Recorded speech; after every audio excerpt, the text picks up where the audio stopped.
I want to start by saying that I'm a big fan of the Disney Fairies movies. I know a lot of people don't bother watching them because they're straight to DVD and they seem like uninteresting, childish time killers for little girls, but I actually think those people are missing out. Okay, they're not cinematic brilliance or anything, but I do think they're really charming with a colorful cast of characters and some pretty impressive animation considering these aren't theatrical films. I also think that while all of them are good, each one is better than the previous one. I will say that this one did break that streak for me, but it's not really because of a decrease in quality. I'm probably just biased because I loved the Pirate Fairy so much. This is still a great addition to the Disney Fairies franchise. The beginning shows us that Fawn is probably the most passionate animal fairy because she's so dedicated to helping all animals, even ones that are known to be dangerous to fairies. Obviously, this ends up causing a lot of trouble, so she has to swear to stay away from animals that could endanger Pixie Hollow.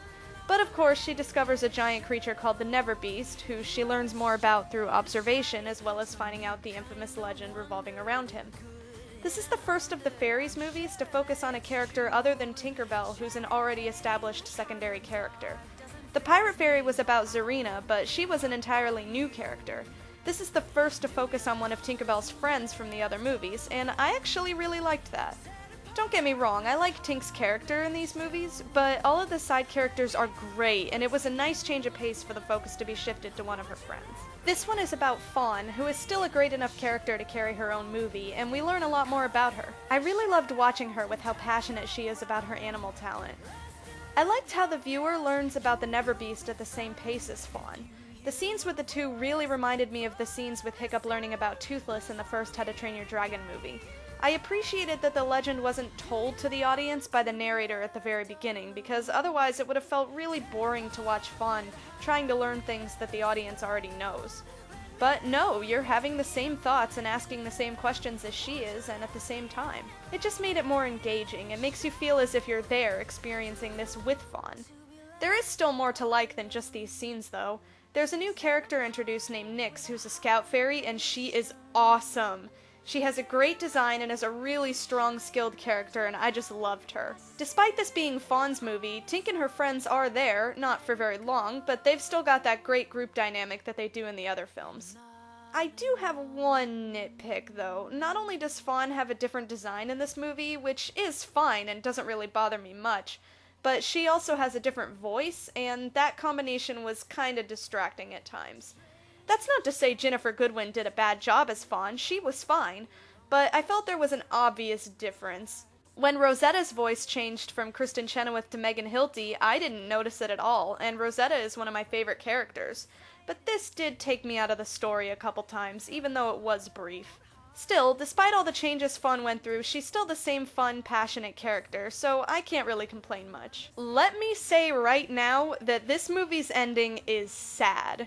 No spoilers, but just know that going in. And it's not like there's a sad part at the ending, but the last couple minutes are still lighthearted. The last few minutes, including the very last shot of the movie, are sad. And it's not even bittersweet, really, it's just depressing. This isn't a bad thing, but it did surprise me. While the series is about colorful, happy fairies, the franchise hasn't shied away from having more somber moments, but they've never ended directly at a depressing moment before. But like I said, I don't think this is a bad thing at all, actually. It really resonated with me, and it does leave an impact on you. You really feel the weight and heavy emotions of this ending because the movie has made you care about the relationship between Fawn and the Neverbeast. While I guess there could have been a bit more build-up, I still think it's a well-done ending, and I admire the film for presenting a scene like this to young children in a mature way.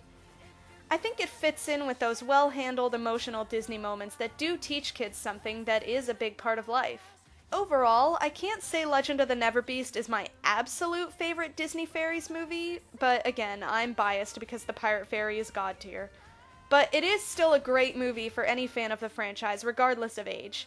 I didn't know this until I wrote up this review, but apparently this is the last film of the franchise, and that honestly makes me really sad. I feel like there's so much more these movies can do and more characters to explore, whether they're new or already existing. Especially with the Peter Pan theme. I mean, the Pirate Fairy had the most connections to the Peter Pan story. There could have been more of that. I know the franchise has a book series, and I haven't read them, but there's gotta be tons more stories to make movies out of. There was the Pixie Hollow Games half-hour special, so maybe we'll get more stuff like that.